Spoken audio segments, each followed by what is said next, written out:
don't worry about people being selfishly oriented and trying to do what they think is best for them. It's what makes the world go round.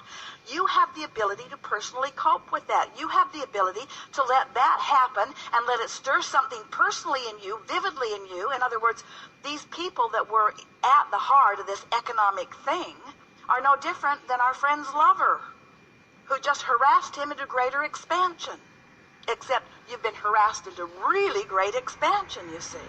And when you feel fear or concern, you're not lined up with the expansion that you've been harassed into. And that's what your response to negative emotion is. Oh, I must have expanded and I must not be going. There must be something, because if I hadn't expanded, I wouldn't feel this discomfort. If the expansion hadn't happened, the discomfort wouldn't be within me right here and now. So a great response to negative emotion is, ooh, I must have really expanded. There must be something really good that I'm on my way to. Well, Source is already there. And so the good news is Source is calling me.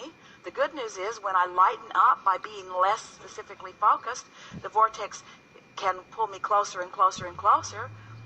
The good news is I'm going to feel better and better. The good news is relief feels good all along the way. The good news is I can't get it wrong and I never get it done. The good news is expansion is always mine to be had. And before you know it, you'll be in the vortex looking at it as the source within you is saying, I really appreciate these highlighting experiences that have caused us globally to expand, which means our world, like it always has been, friends, your world is getting better and better and better and better and better. You are not regressing.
I just know it. I get these feelings, and I know it, and I feel it, and I get giddy about it. And I go to answer the door, it's like, it's not there. My desires are not there.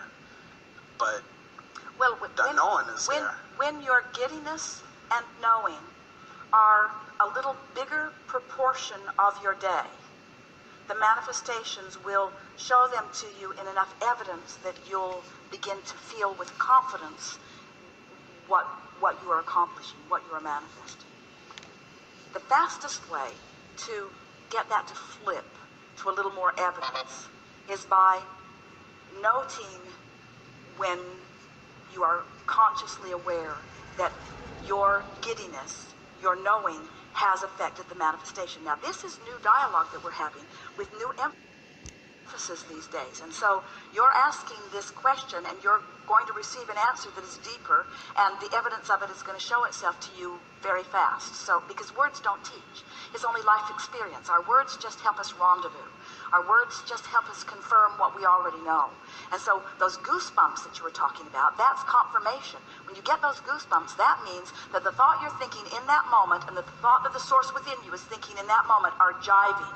And you're reveling in that vibrational knowledge of that, you see. So what Esther has been doing for a while, and really a lot recently, is just role-playing in her mind all of these manifestations that are evidence of alignment. In other words, just Tracy, their daughter, when Jerry and Esther began this work, was living in California, and they were in Texas. And Tracy would come to visit them as often as she could, and she always tried to plan her visit around an Abraham gathering. And she would say to her mother, I'm coming for my Abraham fix, and it usually lasts until I get back again and again. And then one day she called her mother, and she said, Mom, I've lost my connection. She was driving, she was on her way to work, and Esther said, what do you mean? And she said, well, I was just thinking about how last time I was there and we were in Austin and Abraham was talking, and I don't even remember what they were saying, but I was feeling it so fully that I wanted to jump up from my chair